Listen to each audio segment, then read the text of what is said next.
Good afternoon, good evening, and good morning, everyone. Welcome to the WMU Alumni Webinar, a very special event to mark the IMO World Maritime Day 2021 theme, Seafarers at the Core of the Shipping's Future, and also to launch a book titled The World of the Seafarer, Qualitative Accounts of Working in the Global Shipping Industry. And it is a new volume from the WMU Studies in Maritime Affairs book series. My name is Dr. Momoko Kitada, Associate Professor of the World Maritime University, who also contributed a book chapter. I am moderating today's webinar. As a participant, you have two ways to engage with us. One is a Q&A, which you can post your questions, and the panelists will answer during the panel discussion. The other is a chat function, where you can also post your comments. Now, the first speaker for this webinar is a very special guest, Dr. Yohei Sasakawa, the chair of Nippon Foundation, who has been sponsoring the PhD fellowships for the Seafarers International Research Center, CERC, Cardiff University, and also generously funded open access of the book to be launched today. We have received a video message from Dr. Sasakawa in advance to welcome the participants.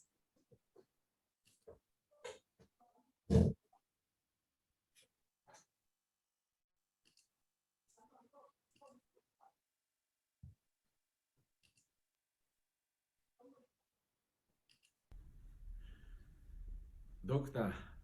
Cleopatra Dombia Henry, President of the World Maritime University. Professor Helen Samson of Cardiff University. Dr. Victor Gekkara, and participant to the webinar. I am delighted to celebrate with all of you the publication of The World of the Seafarer, the 9th volume from the WMU Studies in Maritime Affairs. The book also brings together the work done at the Nippon Foundation's fellowship program at the Cardiff University's Seafarers International Research Center. I would once again like to show my respect to Professor Samson and Dr. Gekkara, the co-editors of the book. The Nippon Foundation recognized that crisis of the oceans will threaten human survival for more than half a century. Therefore, we have grappled with the silent cries of the mother seas.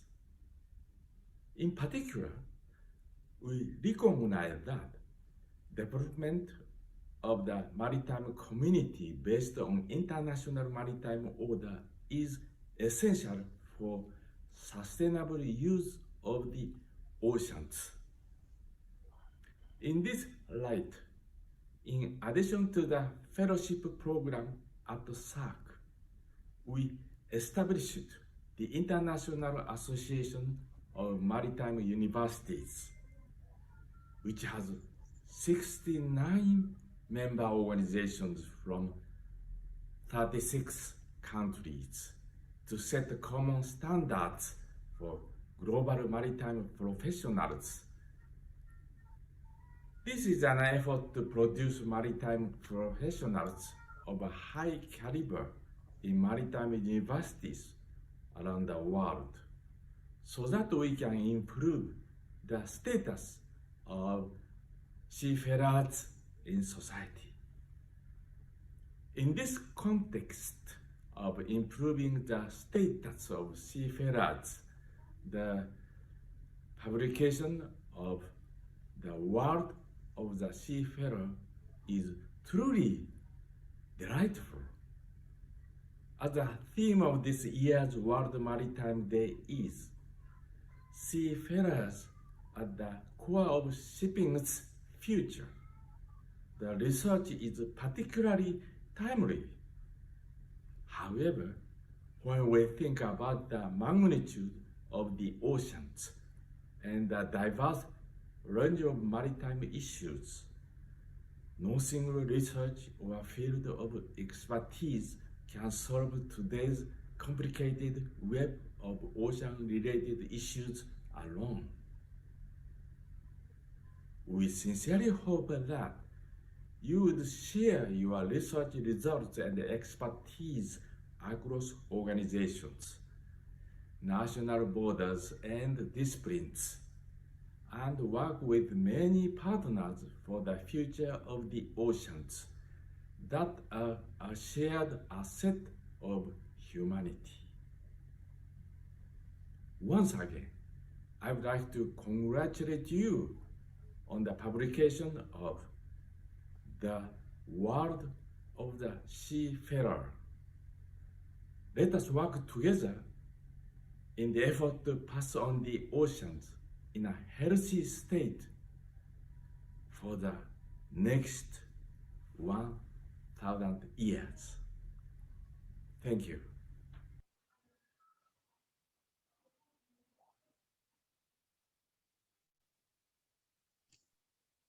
Thank you, Dr. Sasakawa, for your warm and encouraging message. The next speaker is Professor Dr. Helen Samson, Director of the Seafarers International Research Center, CERC, Cardiff University. Professor Samson will tell us more about the CERC and Nippon Foundation Fellowship Program and this important milestone. Professor Samson, the floor is yours. Please unmute your microphone. Hello, everyone, and thank you for joining us on this very exciting for us occasion where we celebrate, in a way, the Nippon Foundation Fellowship Program at the Seafarers International Research Center at Cardiff University, and the launch of this book alongside this special, within this special day. This book represents for me the culmination of a huge amount of effort by the fellows who joined the CERC Nippon Foundation Fellowship Program at Cardiff University, beginning in 2004. We had a number of cohorts that came through in the period between 2004 2017, the range of work that was done was fantastic, and the effort that those fellows put in was enormous. I mean, often fellows were coming from backgrounds in the shipping industry with no exposure to social science. Sometimes they were coming from backgrounds with social science and no exposure to the shipping industry. So the task for everybody was a mammoth one, I think, because they were not only grappling with the normal issues of undertaking a PhD, but they were also dealing with exposure to a lot of new material and issues and methods and philosophies at the time. On top of that, of course, this was an international fellowship program, and many of our students, almost all of our students, came from other countries to live in Wales, to live in Cardiff, to undertake their PhDs. And my hope is that that was a very positive experience for most people, but I recognize that even if that was the case, as I hope it was, that almost everybody will have faced challenges at some time. They might have been rather lonely and lost to begin with. They would have drawn on support of each other. And one of the great triumphs of the program is the way in which actually students from different cohorts came together and worked together and supported each other and helped each other. And I know that some lifelong friendships were forged in that process. As part of the very generous funding that we received from the Nippon Foundation to sponsor the fellows, they went beyond that and they allowed us to organize annual meetings which we did not as a social event alone, although there were some social elements to it, but with the purpose of trying to enable us to work together more closely. And at one of those events, it was suggested that we should try to put together a book drawing on some of the work of some of the fellows. And that work began in those workshops and extended well beyond them. And ultimately, we've been able to produce this very rich collection of accounts about the world of seafarers. The real value of this book, I think, is in the fact that it's very rare to have an edited collection which draws on such diverse and yet connected empirical material. When people do a PhD, you know, they really look into things obviously in detail, and given that the chapters in this book arose from those PhD studies, what we have here is a fascinating, rich and knowledgeable and in-depth account of aspects of the world of seafarers across the globe. And that is another really strong aspect and feature of the book, is that this is very much an international industry, a global industry, and the book reflects that globally diverse world.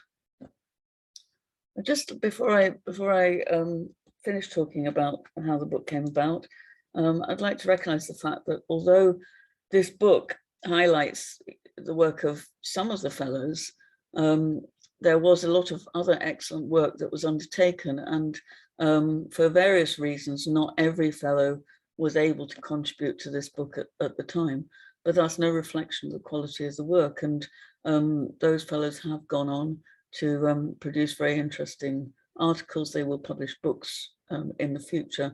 Their theses are available online. And so this is only a partial reflection of the fantastic work that was undertaken as a result of the generosity and the vision of the Nippon Foundation, and as a result of the very hard work of the fellows and indeed their supervisors at Cardiff University. So for me, there aren't very many days when I have an opportunity to feel really happy and overjoyed about the work that we're doing at the university. And today is one of those rare days when we can reflect and look back at years of work and see how it has come together, and how, as Mr. Sasakawa said, not only our own networks, but networks well beyond ours can benefit from the research that was undertaken. One of the fantastic things about this book is that it is published on an open access basis, and that was tremendously important to me, and it was tremendously important to the Nippon Foundation as well, because it does mean that anywhere in the world, whether you're studying in a country with many resources or with very few, you are able, if you can get internet access, to access the book without any charge. So on that note, I'd like to thank the organizers of this webinar for bringing us all together to celebrate the book and World Maritime Day. And I look forward to hearing the contributions from other panelists and the questions that I hope will follow later on. Thank you very much. Thank you, Momoko. Thank you, Professor Samson, and congratulations on your leadership to train so many PhD researchers under the fellowship program. Now I'd like to invite Professor Victor Gekkara, College of Business and Law, Royal Melbourne Institute of Technology. Professor Gerkara will take us through the journey of developing the book and an outline of the contents. Professor Gerkara, please unmute your microphone.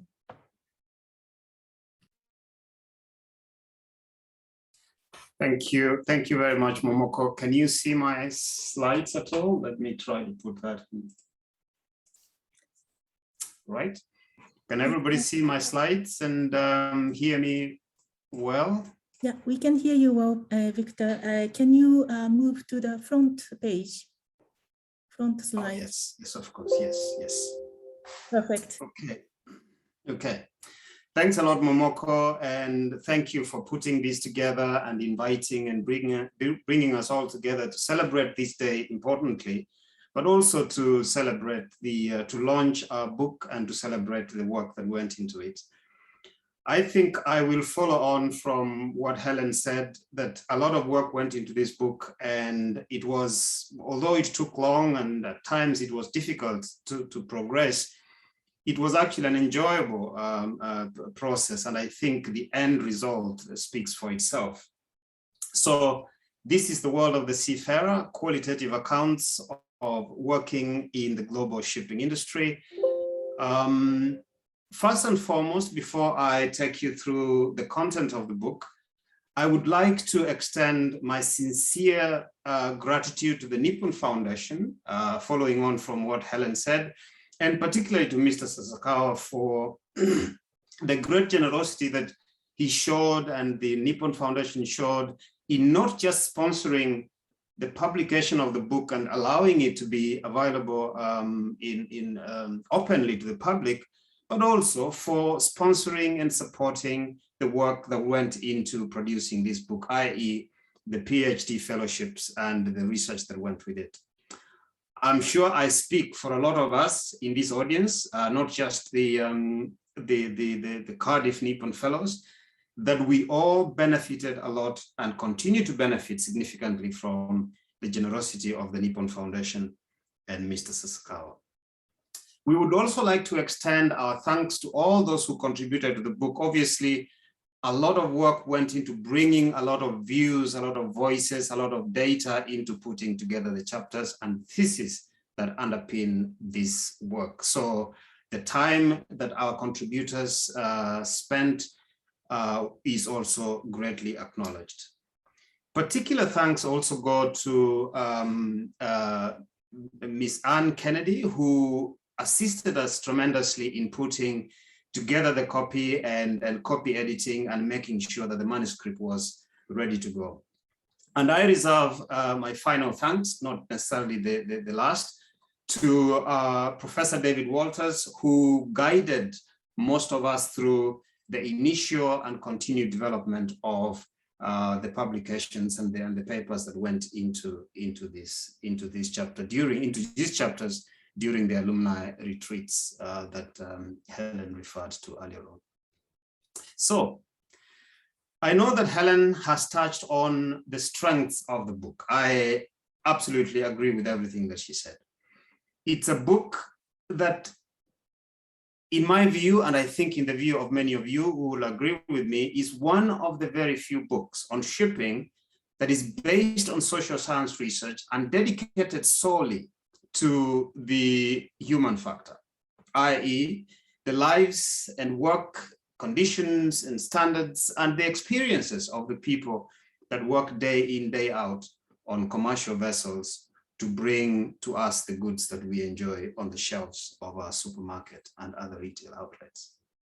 It's also based on many years of intensive and extensive research on various topics and employing a wide variety of interesting social science methodologies.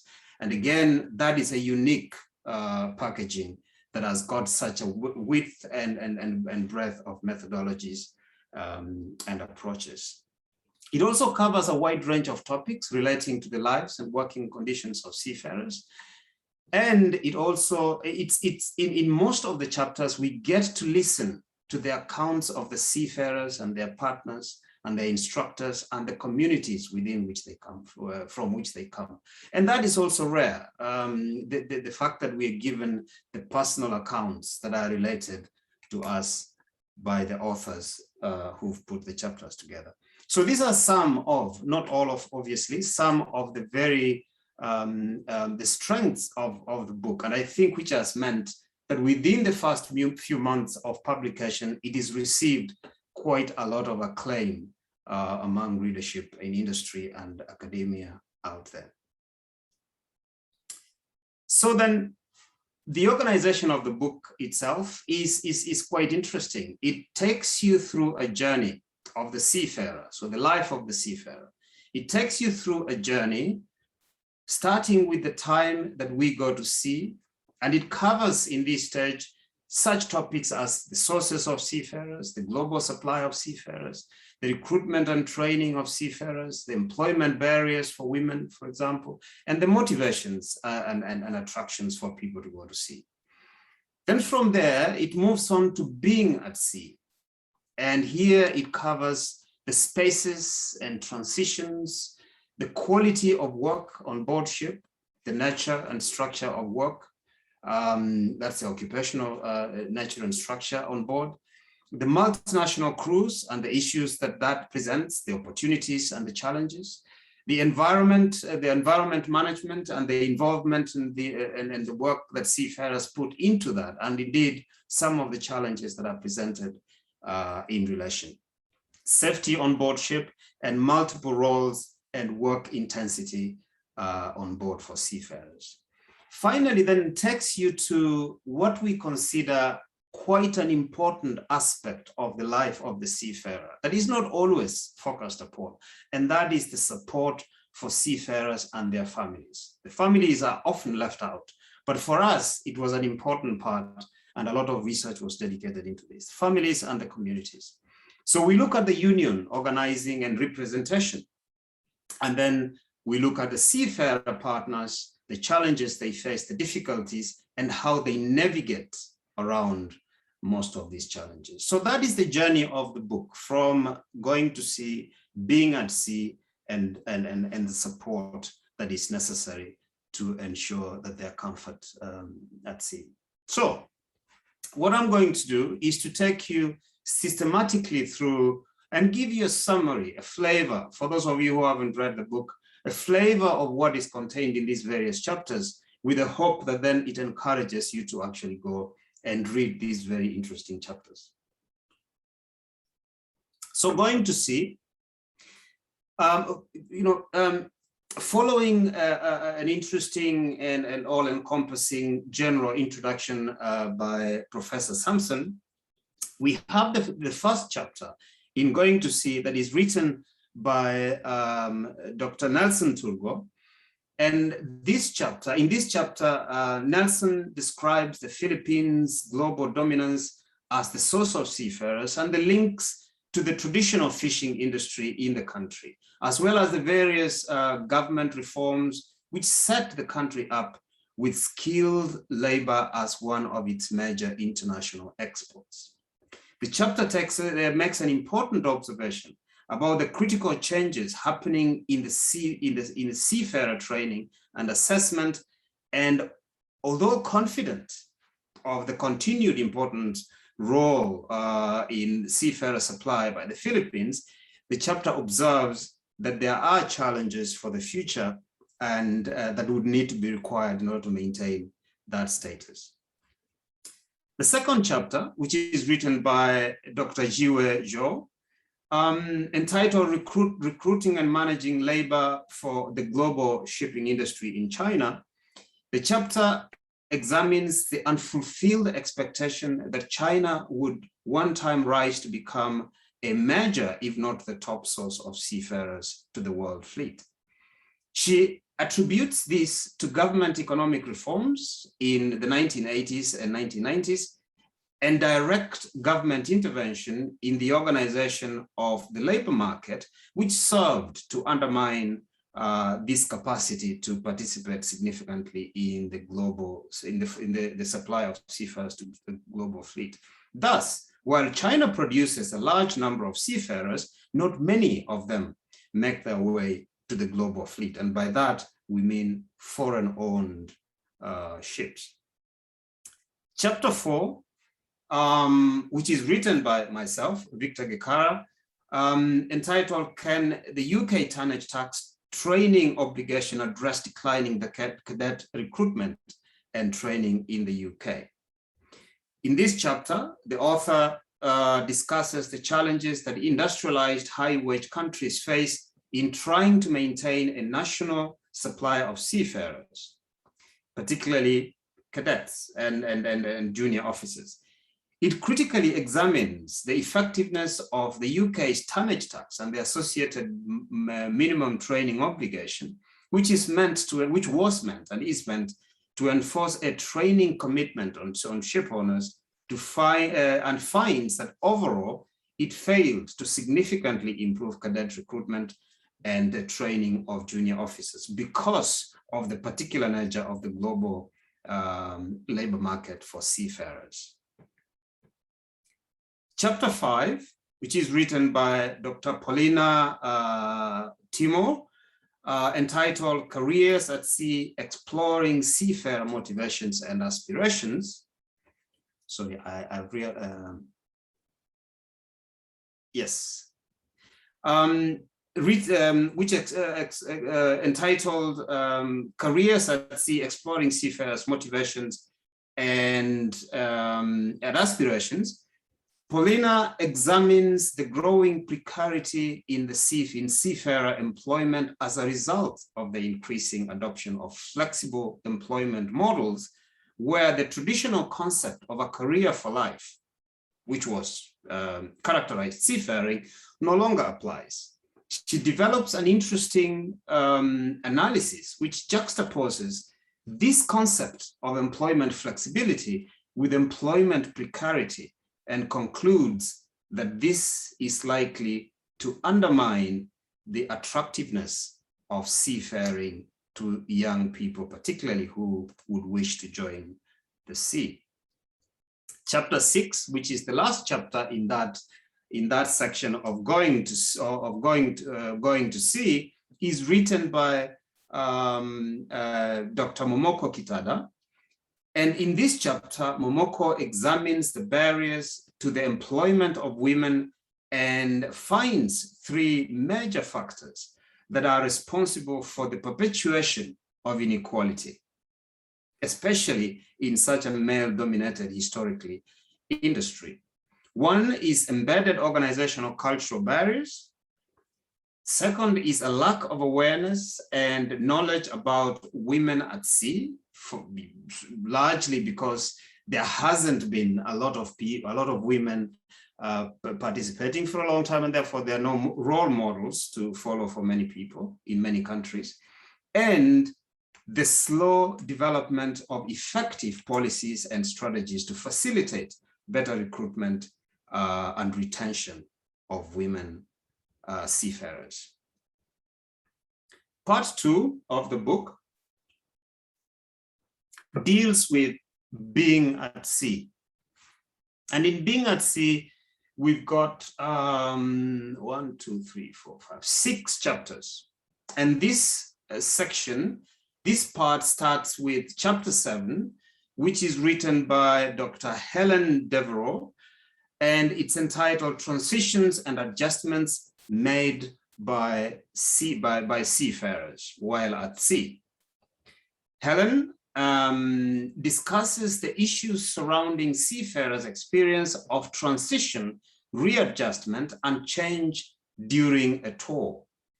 It examines the dual existence at sea and at home, and the potential stresses and challenges associated with the constantly cyclical process of adjustment and readjustment from place to place.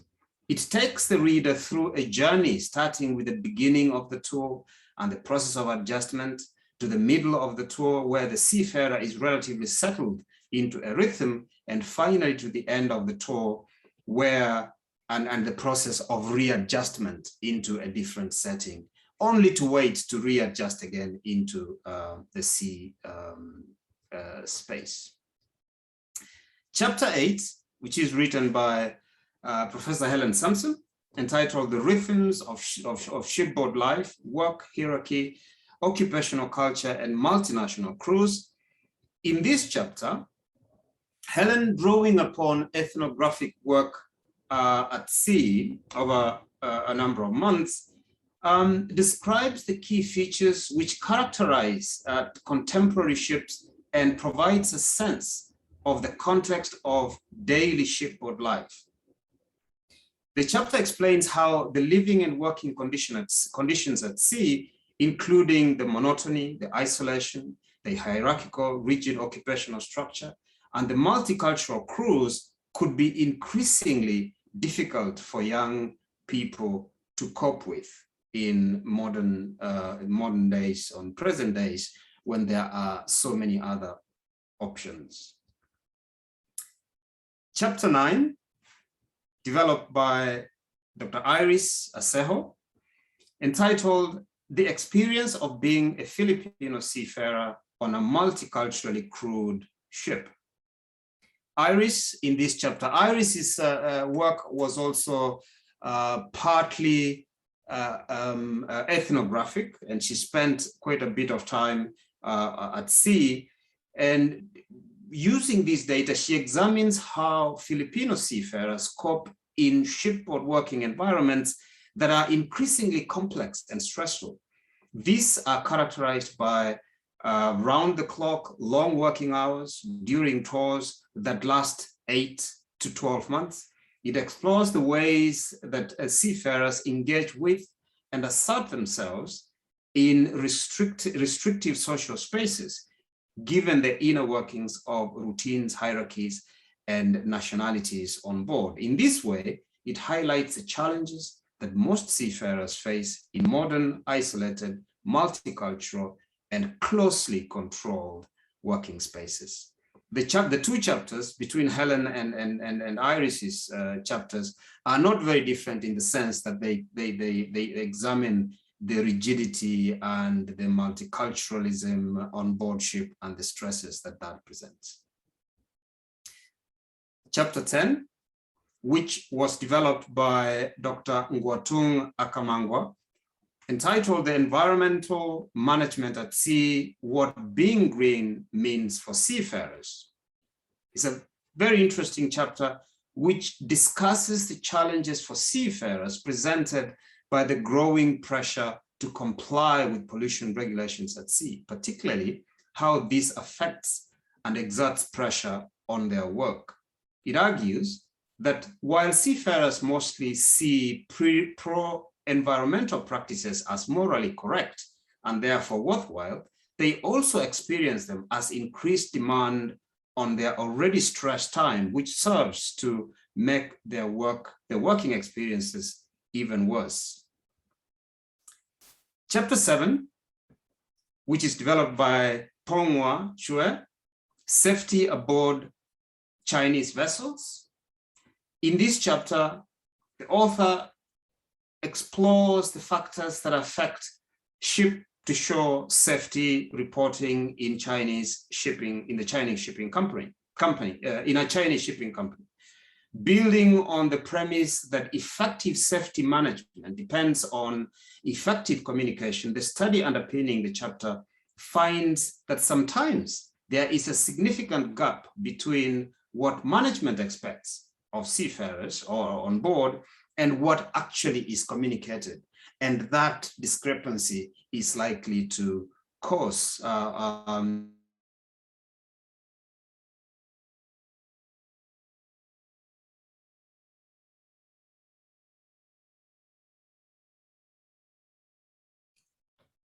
Hello, Victor.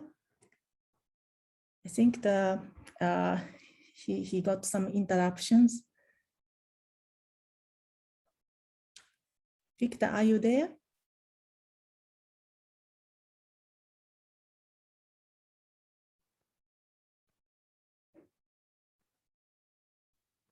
Okay, maybe it might take a few minutes. Yeah.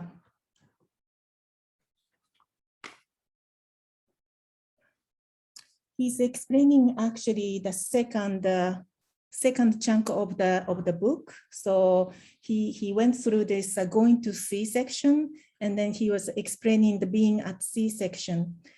He might come back to explain the remaining part of the chapters covered in the being at sea section, and then also the support for seafarers and their families, which is the third section.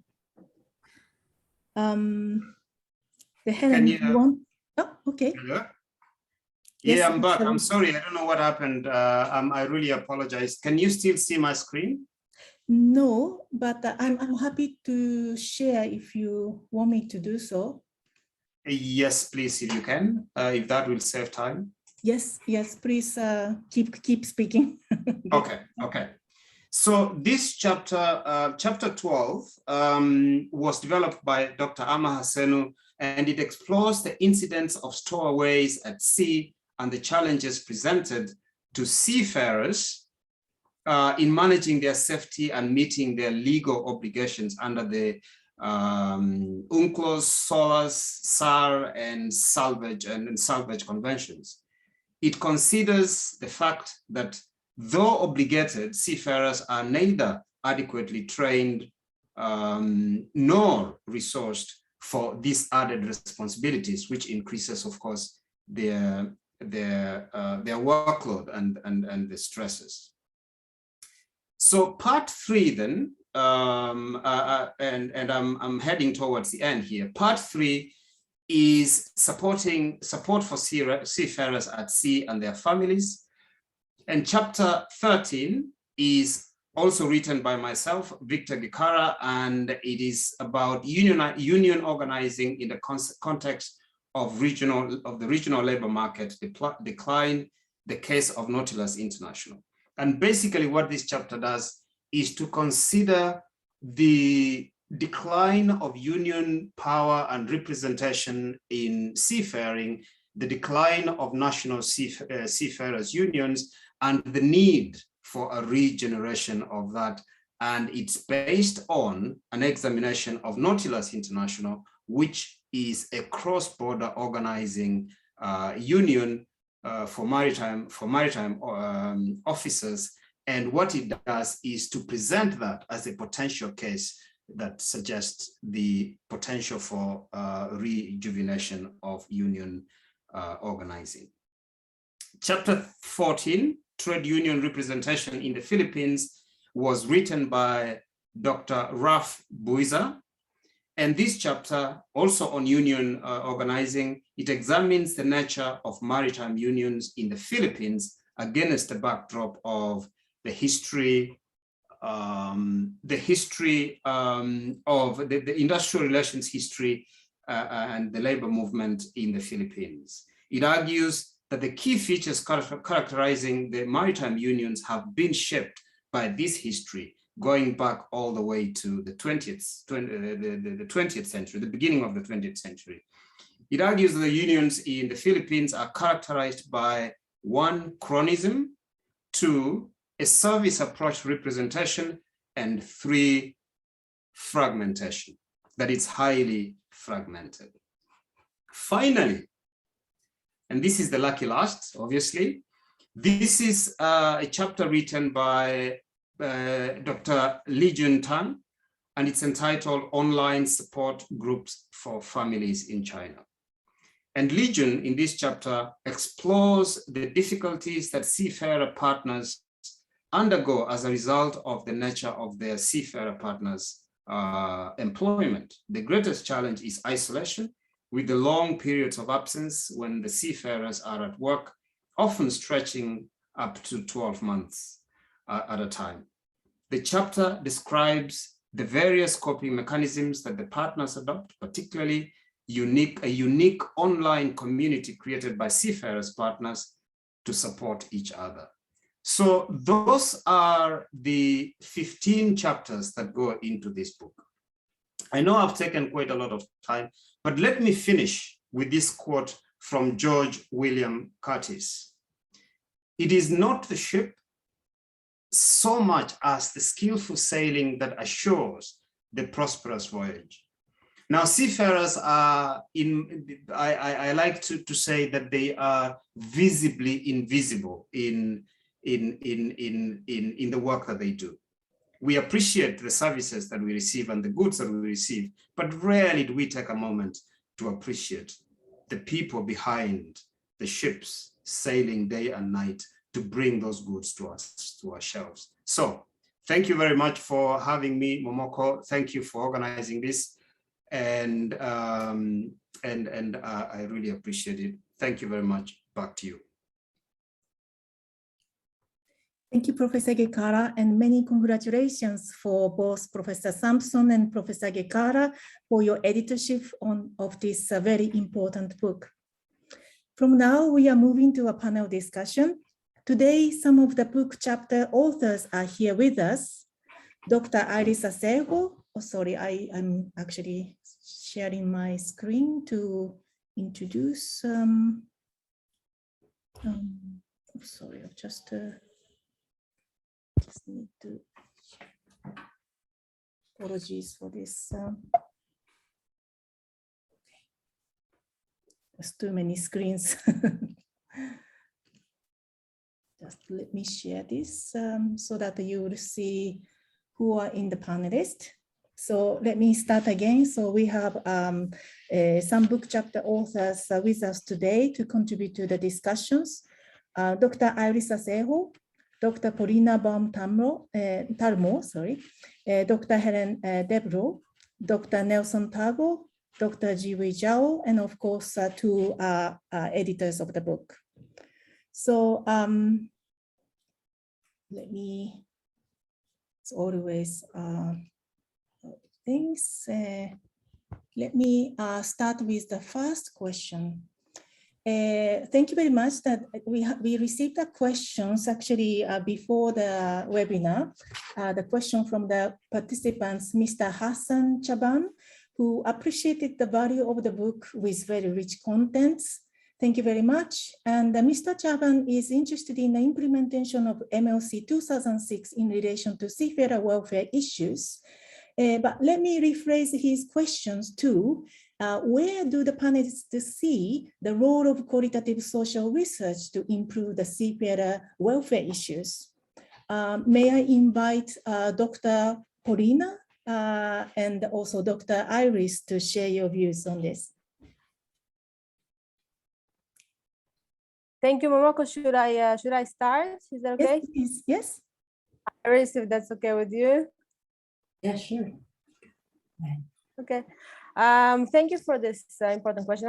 I believe every research project goes beyond, the initial data collection, analysis, and publication to a point when it starts impacting people, specifically seafarers or people outside of academia. The fact that the book is open access and it was downloaded by over 34,000 people, by the way, congratulations for that, already comes to show how the book has brought, issues relating to seafarer welfare to the front stage and created the ground for conversation and change, especially in the context of improving seafarers' welfare. I think one of the most pressing issues relating to seafarers' welfare nowadays would probably be in relation to the pandemic and how some seafarers are still haven't been repatriated from their ships. So through qualitative social research, we'll be able to kind of gain a deeper understanding of the situation by talking to people, understanding what they're going through, and using tools we have at our disposal, which is publications and forums and conferences and seminars like this to kind of bring their views to the forefront and be able to make a difference, because in these types of forums, obviously there are policymakers and practitioners and maritime professionals who will be able to help seafarers and improve their welfare. That's kind of my point of view. Thank you, Dr. Paulina. May I ask Dr. Iris to share your views on this? Thank you, Momoko. Thank you for the question as well. I share the same view as what Paulina said. For me, the core of doing a qualitative social science research is being able to address the issues that have been bubbling, untreated, away from the background. So in a way, if you do a qualitative one, you get a more nuanced and in-depth understanding, a way of looking at an issue, which is, I guess at the end will be more powerful depending on what issue you're looking at. So for me, that is the core of doing a qualitative social science research. And that's very important, I believe. Thank you both, Dr. Paulina and Dr. Iris, for sharing with us. Okay, then let's move on to the second question. Panelists are social science researchers practicing particularly qualitative research and conducting fieldwork and ethnographic research, which are extremely difficult during the COVID-19 pandemic. So how do you cope with the fieldwork challenges under the restrictions, but at the same time to ensure the quality research?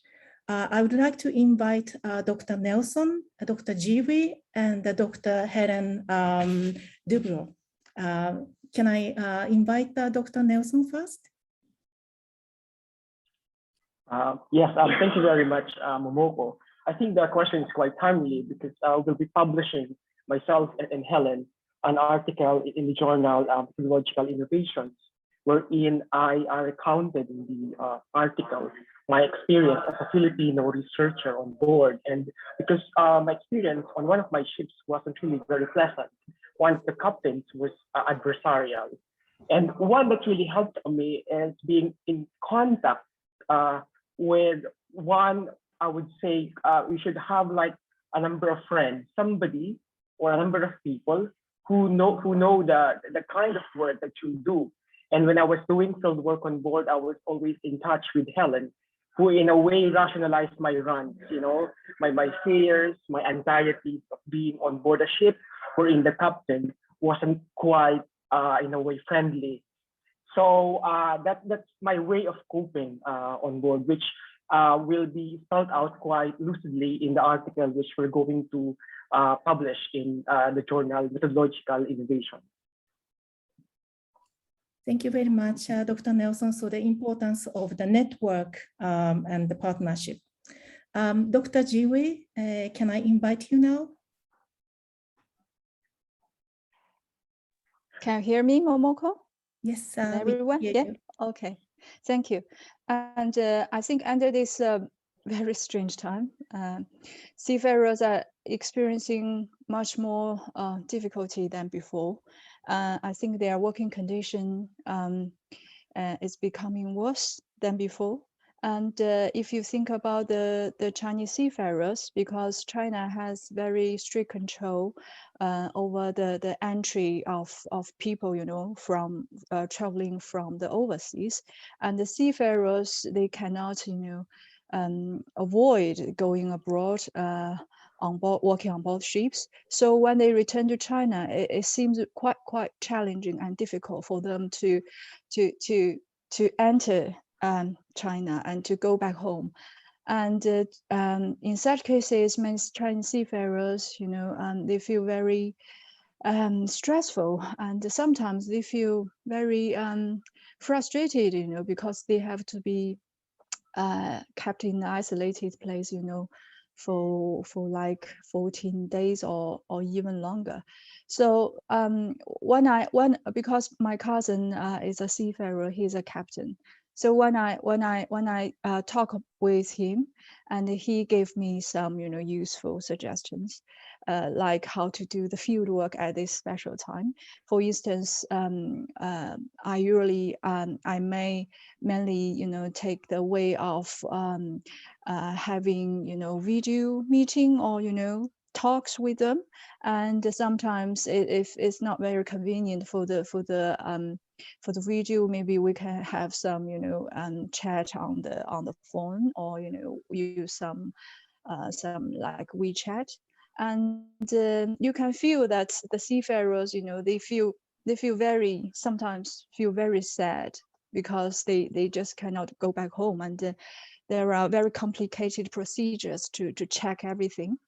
And so if we can feel this, when we ask some questions, I think when I do this, I will think about what they feel first, and then I may think about how to ask this question, you know, more proper, in a more, you know, appropriate way, a more polite, and, you know, more, you know, to be thoughtful, and something like that. I think they are experiencing some psychological challenges at this special time. So I think at this special time, the important thing, and in order to get a very good, high quality, you know, data, I think we really should respect the feelings of the seafarers. yeah, I think they are experiencing much more challenges than before now. Yeah, that's how I feel, you know, working at this special time. Yeah, thank you, Momoko. Thank you very much, Dr. Jiwei. So that's really important to also emphasizing that the importance of seafarers, especially for the World Maritime Day theme which is celebrating especially tomorrow. Okay, so let me then finally invite Dr. Helen Dubrow, if you can add your comments. Hi, thanks. Yeah, I guess like many researchers, certainly the research I've been doing lately, we've kind of had to, pivot seems to be the key word at the minute, but we've certainly had to do things differently to how we might necessarily have wanted to do it. We initially, actually, we got some funding, most of you know anyway, to do a small piece of sort of COVID-19 and the impact on seafarers research. And there was a great deal of debate about whether we could get access to a ship to speak to seafarers, or whether we could, you know, use a sort of centre to access seafarers like this. And then there was I guess from my side, there's a lot of debate about how kind of ethical that was as well, because there was then this risk that I was going to come on board and give this to a group of people who, you know, otherwise wouldn't have caught it, and the problems that was going to then cause them in future ports because they'd had this additional person and this kind of thing. So yeah, I guess, you know, from my personal side of things, we have just conducted research in ways that have been at a distance. So things like using online questionnaires on the JISC platform, various social media platforms, kind of online forums, and speaking, well, speaking's not the right word, but sending messages, I guess, like this, and collecting data in ways that have meant that we didn't need to kind of put people at risk of transmitting it between each other. Okay, thank you, Helen, for your insightful comments. Then I think the last question, although we are getting a little bit running out of the time, but let me also ask the two editors about some questions.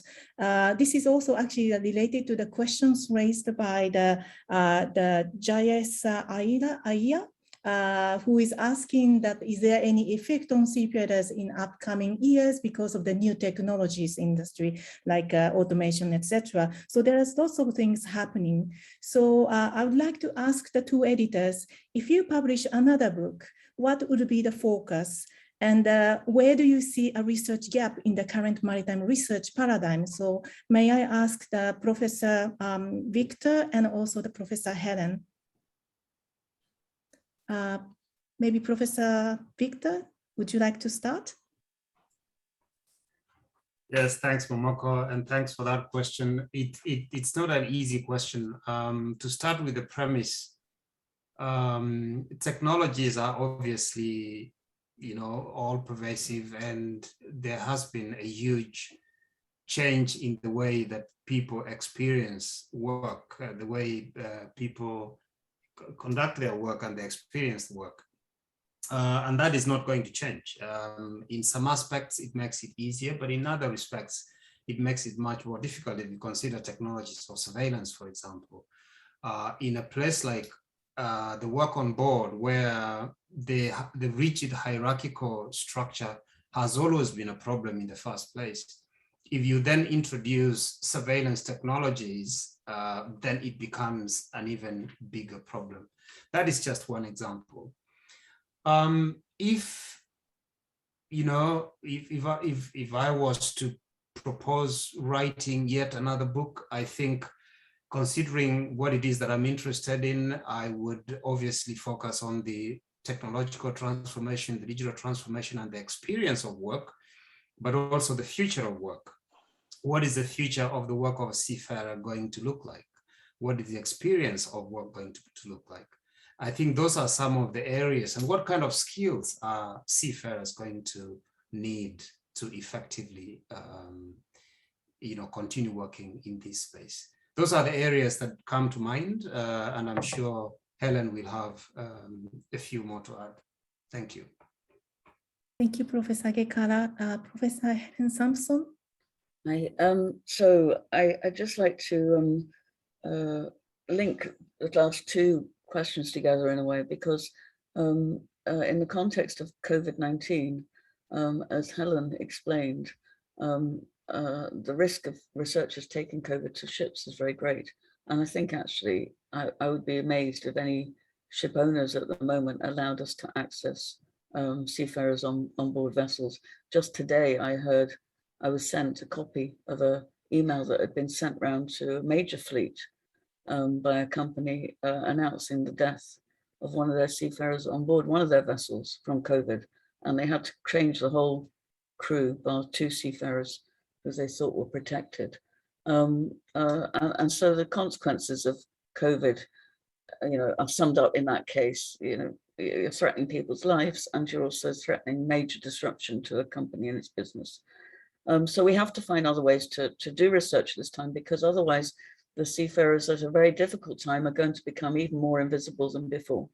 And I don't think it matters what topics we focus on. I just think it's important to continue to work with seafarers to get the issues that are important to them better known, so that people can take action to help to improve the situation. At the moment, I'm working on 2 books, one reflecting on 20 years of experience at sea and how work at sea has changed for seafarers, which covers a range of issues relating to time. And then a second book with Nelson and other colleagues from a study that we've just completed on faith and the port welfare services, which again at the moment are particularly important, that are provided for seafarers, and how those are not properly funded and not properly supported at the present time, which I think is a very important issue. Thank you. Thank you, Professor Samson, for very nicely wrapping up the discussions, and all the panelists. Thank you for this very interesting discussions. Also, the participants, thank you very much for being with us. Now we are coming to the end of the program. A closing remark will be presented by Dr. Cleopatra Dambre-Henry, the president of WMU. Dr. Cleopatra, the floor is yours. Please unmute your microphone, please. Thank you. Thank you very much. And thank you to all of you for the participation in this very important alumni webinar today.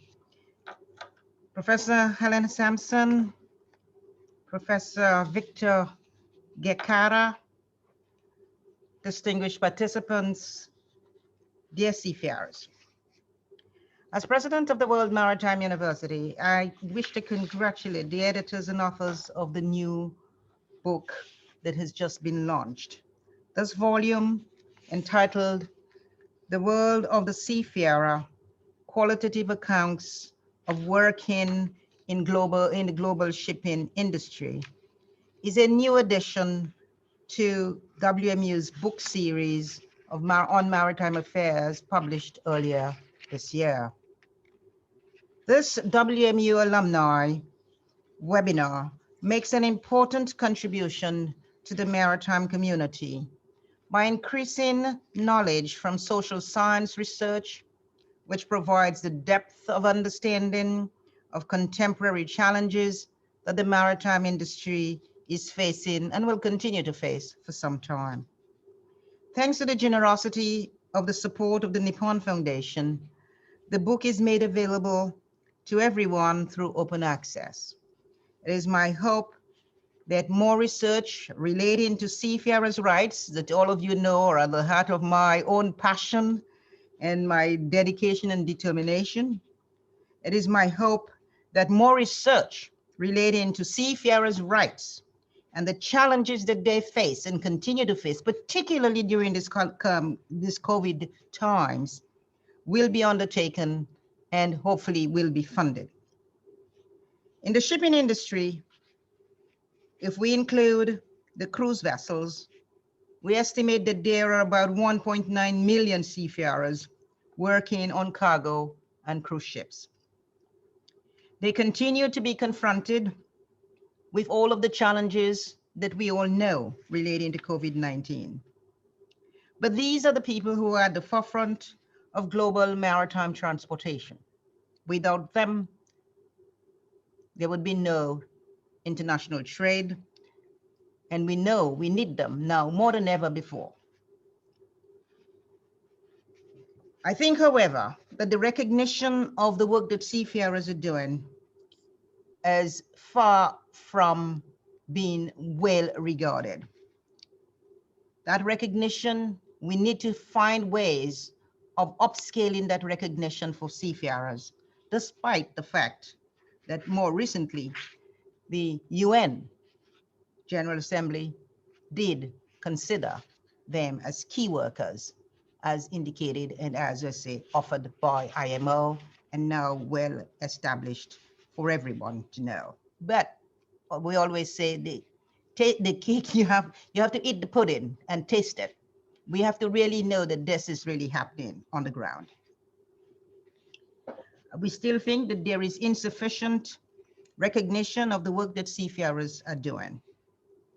I have myself spent almost 30 years at the ILO, almost, and among my many responsibilities was to spearhead, as you all know, the adoption, well, the development, adoption, and entry into force of the MLC. 15 years have passed since the MLC was adopted, and to date, there are 98 ratifications, 2 of them pending, so we will soon reach 100 mark for the MLC.